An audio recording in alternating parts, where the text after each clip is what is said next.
नमस्कार, रुजुताज किचनमध्ये आपल्या सर्वांचं खूप खूप मनापासून स्वागत आहे.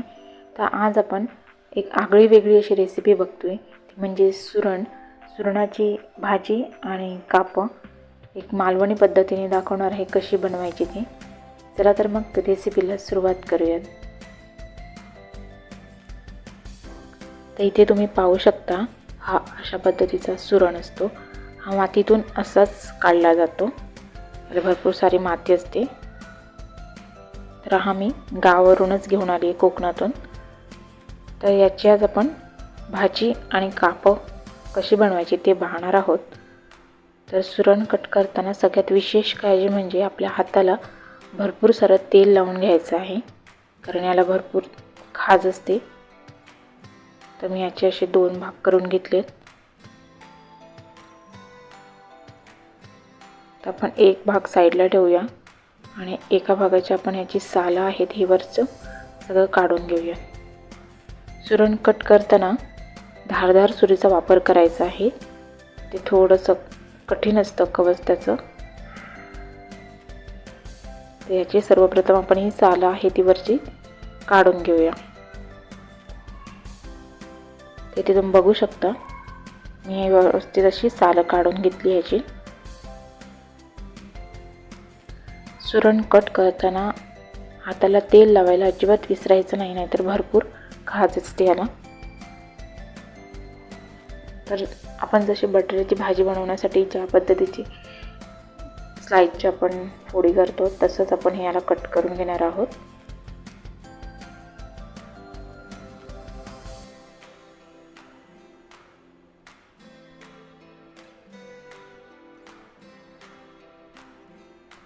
त्याचे छोटे छोटे फोडी करून आपण पाण्यामध्ये घालून ठेवूयात.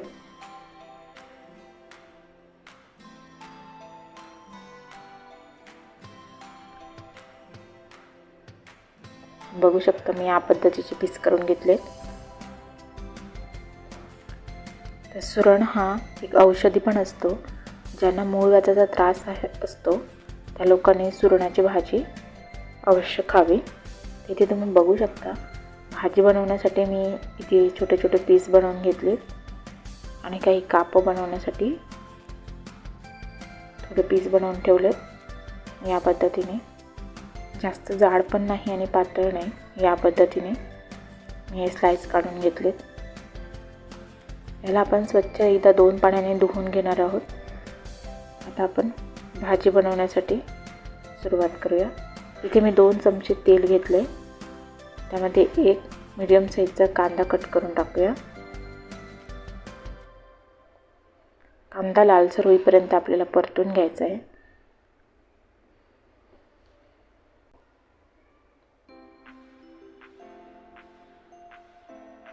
इथे मी थोडी कढीपत्त्याची पण पानं टाकते यामध्ये. त्यानंतर इथे मी एक आला लसूणची पेस्ट 1 चमचा घेतली आहे. याचा कच्चेपणा जाईपर्यंत आपण याला परतून घेऊया 1-2 मिनिट.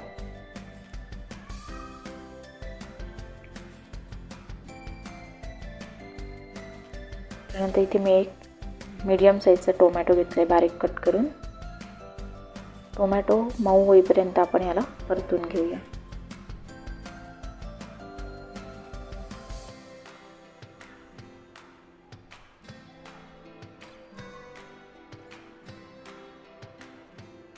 इथे बघू शकता तुम्ही, आपला टोमॅटो वगैरे व्यवस्थित मिक्स झाला आहे. आता मध्ये मसाले घालूया. पाव चमचा हळद आणि 1 मोठा चमचा मी मालवणी मसाला घेतला आहे. मसाले आपण तेलामध्ये व्यवस्थित असे मिक्स करून घेणार आहोत. याला साईडने तेल सुटेपर्यंत आपण याला परतून घेऊया.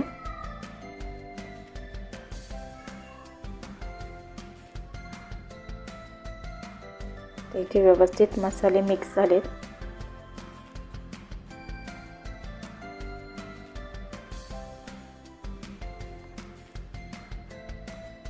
आता यामध्ये आपण हे कट करून घेतलेले पीस टाकून घेऊया.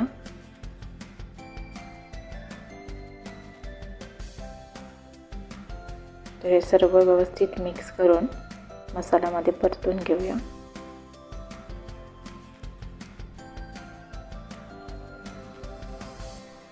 इथे तुम्ही बघू शकता आपलं व्यवस्थित असं मिक्स करून झालेलं आहे.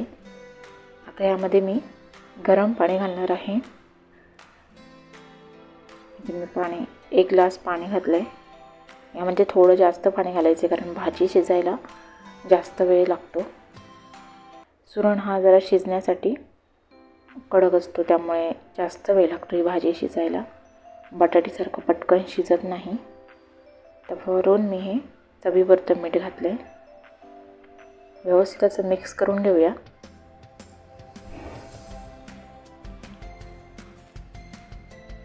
याच्यावर झाकण ठेवून एक आपण उकळी काढून घेऊया.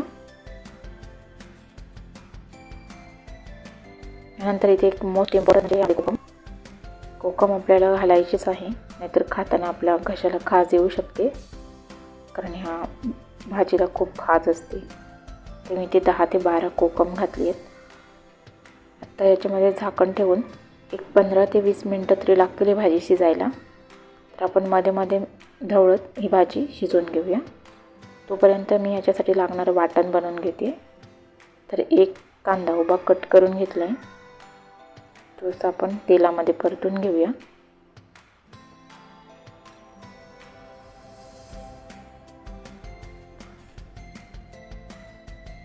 त्यानंतर इथे मी अर्धा इंच आल्याचा तुकडा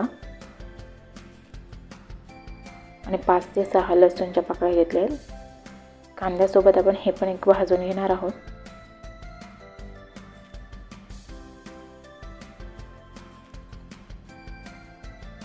ते तुम्ही बघू शकता व्यवस्थित असं परतून घेतलं आहे.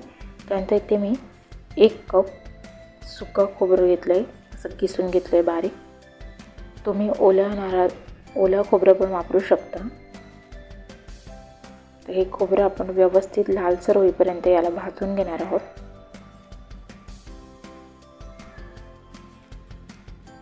तुम्ही बघू शकता आपलं खोबरं व्यवस्थित असं लालसर होईपर्यंत भाजून झालेलं आहे.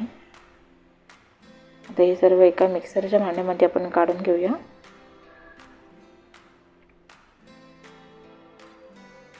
तर बघू शकता इथे मी सर्व मिक्सरच्या भांड्यामध्ये काढलं आहे.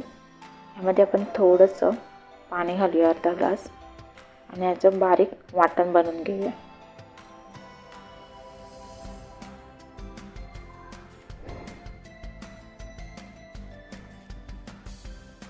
तर इथे तुम्ही बघू शकता मिक्सरमध्ये मी एकदम बारीक असं वाटून घेतलं आहे. एक 15 मिनटं होऊन गेली असतील. ही मी भाजी शिजवून घेतली व्यवस्थित. तुम्ही बघू शकता व्यवस्थित अशी शिजली गेली आहे. तुमच्याकडे जर वेळ कमी असेल तर कुकरमध्ये याच्या 2 ते 3 शिट्ट्या तुम्ही काढू शकता. त्यानंतर त्याची फोडणी दिली तरी चालू शकतं, पटकन होईल. भाजी थोडी शिजायला जास्त वेळ जातो. तर आता जे आपण वाटण लावून घेतलं आहे ते यामध्ये घालून घेऊया.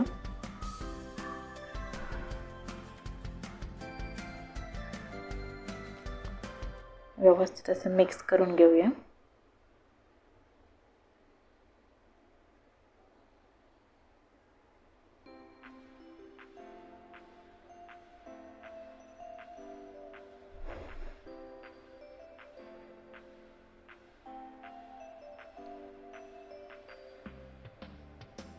जे नॉनव्हेज खात नसतील त्यांच्यासाठी एकदम चिकनसारखीच ही भाजी लागते. तर ही भाजी चिकन म्हणून खाऊ शकतात, व्हेज चिकन. तर खूप छान भाजी लागते.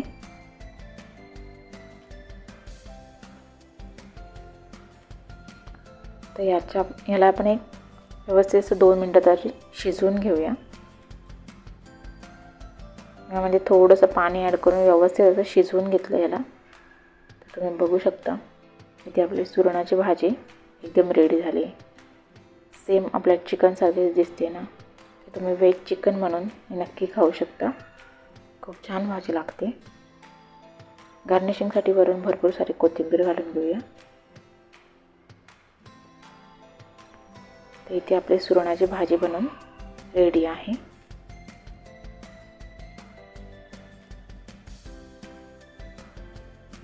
कलर करून खूप छान आला आहे.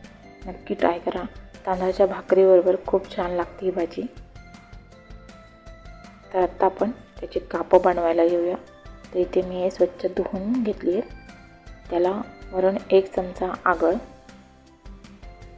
ही भाजी म्हटल्यावरती आपण कोकम तर वापरायचं, नाहीतर आपल्याला खाज येऊ शकते घशाला खाताना.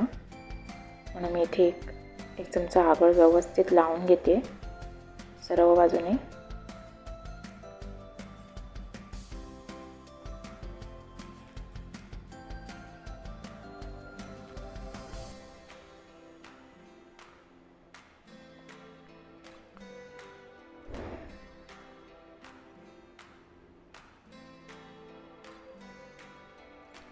त्यानंतर आपण यावर चवीनुसार मीठ घालूया. तर 1 चमचा लाल तिखट घेतलं आहे. ते व्यवस्थित मसाला आपण याला सर्व बाजूने लावून घेऊया.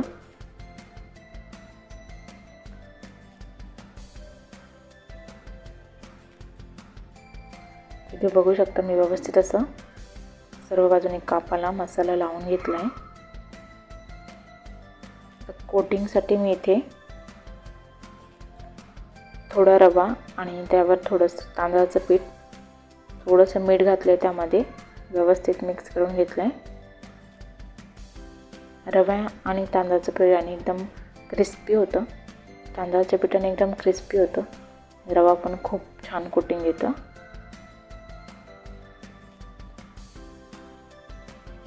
तर व्यवस्थित असं सर्व बाजूंनी याला लावून घेऊया.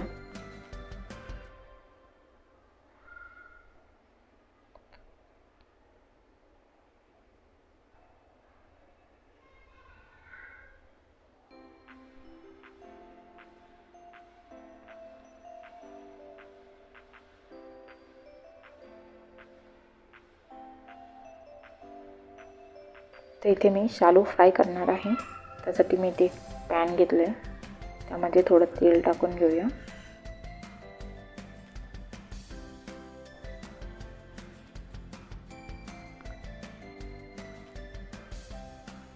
तेल आपलं व्यवस्थित गरम झाल्यावर याच्यामध्ये ही कापं आपण सोडून घेऊया. कापं पण खूप छान लागतात, जसं एकदम फिश असतात त्याच पद्धतीची ही कापं दिसायला पण सेम तसेच दिसतात. लहान मुलांना पण तुम्ही देऊ शकता. तर इथे बघू शकता मी दोन्ही साईडने याला व्यवस्थित असं फ्राय करून घेते.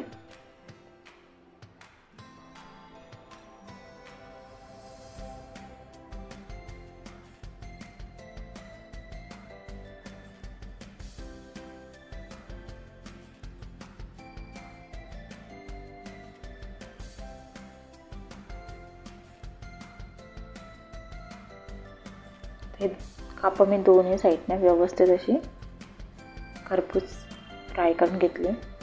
इथे तुम्ही बघू शकता आपली डिश रेडी झालेली आहे. मस्त एकदम सुरणाची कापं आणि त्याची भाजी सेम हे चिकनसारखं दिसतंय ना, खाताना पण सेम तसंच लागतं. वेज चिकन म्हणून नक्की खाऊ शकता. भाजी पण खूप पौष्टिक असते. तर ही रेसिपी नक्की ट्राय करून बघा. रेसिपी आवडल्यास लाईक करा, शेअर करा आणि सबस्क्राईब करा आणि कमेंट करून नक्की सांगा. थँक्यू.